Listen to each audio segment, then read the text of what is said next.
bem-vindos ao Papo de Juventude, que hoje vai falar de um tema que sempre gera muito debate. Ela está presente nas festas, nos bares e, em alguns casos, até dentro de casa. O assunto de hoje são as drogas. Quais os perigos? E, afinal, essas substâncias devem ou não devem ser liberadas? Isso tudo a gente vai discutir hoje com o deputado Márcio Pacheco e com universitários e recém-formados. Galera, muito obrigada pela presença de vocês. Deputado, muito obrigada. Eu agradeço. Deputado, quando a gente fala de drogas na sociedade, há quem defenda que é um problema de saúde pública, há quem defenda que deve ser tratada como um problema de segurança pública. O que o senhor acredita? Bom, primeiro eu queria agradecer a oportunidade de debater esse tema. Eu acho que essa é a casa... é muito valioso a gente ter jovens aqui para poder discutir um tema que, sem dúvida, talvez seja um dos mais polêmicos do Brasil hoje. O Estado, quando a gente fala de droga, ele tem que pensar num tripé. A repressão, a prevenção e a reabilitação. Essas são as três realidades hoje que o Estado precisa focar. A repressão para quem vende a droga, para aquele que pratica o crime de tráfico de drogas, a reabilitação para a vítima dela, que é o usuário, e a prevenção para todo mundo. Na escola, para as famílias, para mostrar os males. E eu estou falando de drogas ilícitas e estou falando de drogas lícitas, como o álcool, por exemplo, que é uma droga que assola, por exemplo, no Rio de Janeiro, mais do que a cocaína, mais do que o crack. O álcool acaba com famílias no Rio de Janeiro muito mais do que as drogas ilícitas, e é uma droga lícita. Então, nesse caso, a prevenção é tão fundamental para as ilícitas como também para a lícita, que, na minha opinião, é um problema de saúde pública. Então, eu acho que o Estado tem que ter segurança pública, sim, repressão para quem precisa ser reprimido, mas precisa ter uma atenção de saúde pública, porque hoje a droga é talvez o maior mal da humanidade hoje, e talvez seja, e ela sempre existiu, talvez seja o grande desafio da humanidade. O senhor preside a CPI do crack, é vice-presidente da Comissão de Prevenção ao Uso de Drogas. Nos debates, nas audiências, qual a situação do Estado no sentido de amparar quem é usuário de drogas? Olha, o Estado do Rio de Janeiro, a CPI do crack está encontrando, ela ainda está em andamento, ela encontrou um desafio de, na verdade, ser uma CPI propositiva. Então a gente ouviu a Secretaria de Prevenção, a Secretaria de Assistência, para entender a realidade de leitos, quantos programas existem, quanto dinheiro foi aportado do governo federal para o governo do estado e para os municípios. A gente detectou que 80% desse recurso está na região metropolitana, o que é um problema, porque hoje, com o advento das UPPs, muito do tráfico de droga reprimido nas UPPs foi para o interior do estado. Então, cidadezinhas do norte e noroeste fluminense que não tinham o advento de uma droga mais pesada, está invadido pelo crack e não tem política de reabilitação naquele lugar. Nenhuma. Não tem CAPS-AD, não tem estruturação para reabilitar, para prevenir e nem para reprimir quem está vendendo. Então, o Estado entrou num colapso. E o outro problema que a gente está detectando na CPI é o não diálogo das secretarias que falam desse tema. A assistência não trata mais da droga, está na prevenção, Secretaria de Prevenção, e a saúde pensa diferente da prevenção. Ou seja, quem está com problema? O usuário. O usuário não consegue ser tratado e o traficante está rindo do Estado. Falando em diálogo, o tema drogas dentro de casa, discutir esse tema dentro de casa é muito importante. A família é muito importante nesses casos. No caso de vocês, como que é isso dentro de casa? Vocês conversam com os pais de vocês sobre esse assunto? Então, eu moro há 23 anos na comunidade do Complexo do Alemão e dentro de casa nós sempre tivemos um diálogo aberto para que não só eu, mas como os meus demais familiares não se desviesse para o caminho das drogas. E a comunidade sempre teve um forte ponto de venda, e então a gente sempre conversou muito, o diálogo sempre é importante, principalmente na adolescência, porque lá é onde os adolescentes se desviam muito para o caminho das drogas. Então a gente sempre teve a mente muito aberta, meus pais sempre foram de me orientar, sempre procuraram que eu, os meus primos, pudéssemos estudar, fazer cursos, coisas que ocupassem o nosso dia a dia.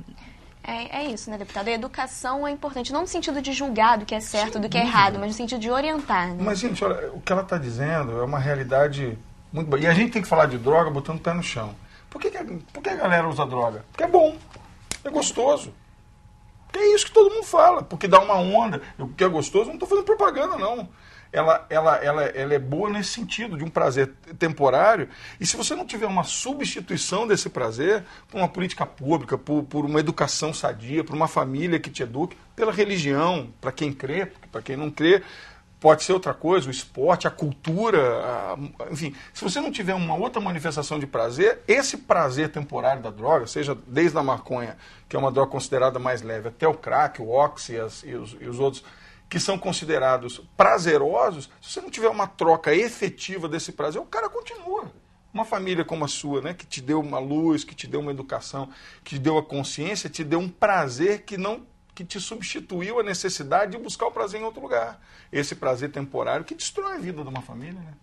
Mas essa é a verdade. Não adianta dizer, o cara usa droga porque usa droga porque gosta, que é gostoso, porque, sei lá, que dá uma onda legal. E aí que entra a orientação das consequências. A orientação da família. E não somente assim, pessoas que moram em comunidade, mas, por exemplo, filhos que moram na zona sul mesmo. Eles se sentem atraídos. Então, às vezes, a própria família já dá uma base para que o filho possa estudar, possa fazer outras atividades, sempre orientando, mas mesmo assim ainda tem filhos que se desviam. A questão da adolescência tem muito isso, a questão da curiosidade, né? Então também entra a questão do exemplo dentro de casa. Às vezes o pai toma aquele uísque, a mãe toma um calmante, né?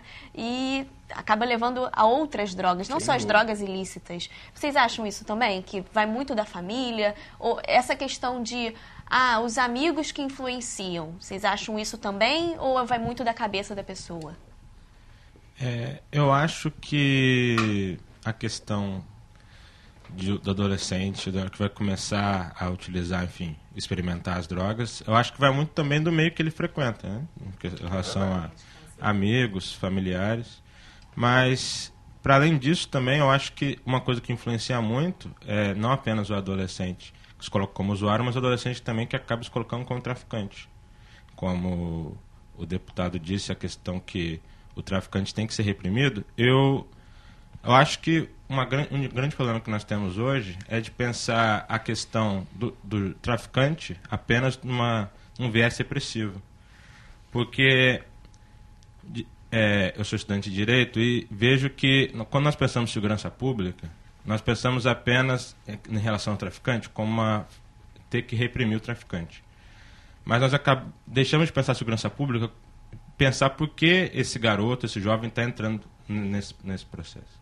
Então acho que a segurança pública tem que começar a levar em consideração questão de educação, de saneamento, de saúde, para que as condições sejam favoráveis para que evite isso. Porque quando eu acho que o jovem sente que ele tem muito a perder, se ele tem uma família estruturada, se ele é um jovem que vê possibilidade de entrar na universidade, de ter um futuro legal, ele vai pensar duas vezes antes de tentar um caminho mais perigoso, onde a vida dele pode valer menos, digamos assim. Mas eu acho que quando o jovem sente que a vida dele, para o Estado, já não é algo muito valioso, que ele só vê a presença do Estado enquanto braço armado, violento, e ele não sente que ele tem muito a perder e só vê, às vezes, um caminho para poder avançar, eu acho que ele acaba entrando de uma maneira muito mais fácil no tráfico. Então, acho que essa guerra que a gente acaba gerando em relação às drogas acaba ocultando o porquê temos tantos jovens, enfim, nesse mundo hoje. Edson, você é estudante de segurança pública, você concorda com o Ângelo? Eu concordo e acho que a gente pode, inclusive, analisar essa questão sobre vários aspectos. Eu acredito que o mundo que a gente vive hoje é um mundo de total banalização da violência e na verdade, a gente enxerga a vida, quando eu digo a gente, eu digo a sociedade como um todo, a gente enxerga a vida como algo pouco valoroso. Tanto é que na minha casa a gente debate sempre muito essa questão das drogas, porque é muito presente na realidade do Rio de Janeiro, das grandes capitais. Basta ligar a televisão que a gente assiste um programa policial que só coloca pra gente que as drogas trazem todos os problemas que a gente tem na sociedade. Mas eu acho que esses problemas que a gente tem na sociedade também perpassam por questões de saúde pública, por questões de saneamento básico. E eu acho que a boa parte dos jovens entram no mundo das drogas para também fugir de uma realidade que é muito cruel. E eu acho que essa fuga da realidade que é cruel acaba acarretando problemas seríssimos para a vida desses jovens. E aí eu não estou falando dos jovens que moram na Zona Sul e que têm famílias que os educam e etc. Porque acho que não só isso basta para que os jovens não entrem no mundo das drogas. Mas eu acho que falta informação. Eu acho que enquanto droga for um tabu, a gente vai acabar perecendo, sem dúvida alguma, sem informação, e os nossos jovens começando fumando maconha e depois indo para o crack, porque quando a gente não tem informação, é isso que acontece. Esse é o grande problema da atualidade, o crack, né, deputado? O crack é um dos grandes problemas, talvez hoje, porque, na verdade, o desenvolvimento tecnológico, por assim dizer, começou a desenvolver drogas sintéticas mais pesadas, que são derivadas das drogas que são mais comuns no mercado, como a cocaína, como a heroína, que eram drogas consideradas mais caras e que entravam numa parcela da população. Então os caras inventaram o seguinte: então vamos derivar da derivação do resto da cocaína drogas que custem R$1, R$2 para todo mundo. E aí se desenvolveu o crack, agora já tem o oxi e já tem outras que são mais banais ainda. Então o perigo é que, de fato, se desenvolva uma política de banalização, como ele me falou. Ele tem toda a razão, no sentido que a política de saúde pública e de educação, se não estiverem bem implantadas, daqui a pouco só vai ter a repressão, o que é um problema. E, no final das contas, esse mesmo jovem que antes era da comunidade, que não tinha nada a ver com esse tráfico, ele se deixou seduzir por isso, e de uma vítima ele passa a ser um bandido, o que é um problema, porque contra essa realidade a gente não pode lutar. Ele deixa de ser essa vítima e passa a ser alguém que mata uma pessoa. E aí a culpa foi da sociedade, porque a sociedade, por falta de educação, por falta de saúde, saneamento e de política pública, de certo modo acabou criando esse personagem que passa também a dizer o seguinte: olha, porque o Estado fez isso comigo, eu também agora me sinto no direito de tirar a vida de outras pessoas. E essa é a grande luta que a sociedade vai ter que travar. A gente vai continuar esse bate-papo daqui a pouquinho, a gente vai para um breve intervalo e volta já já.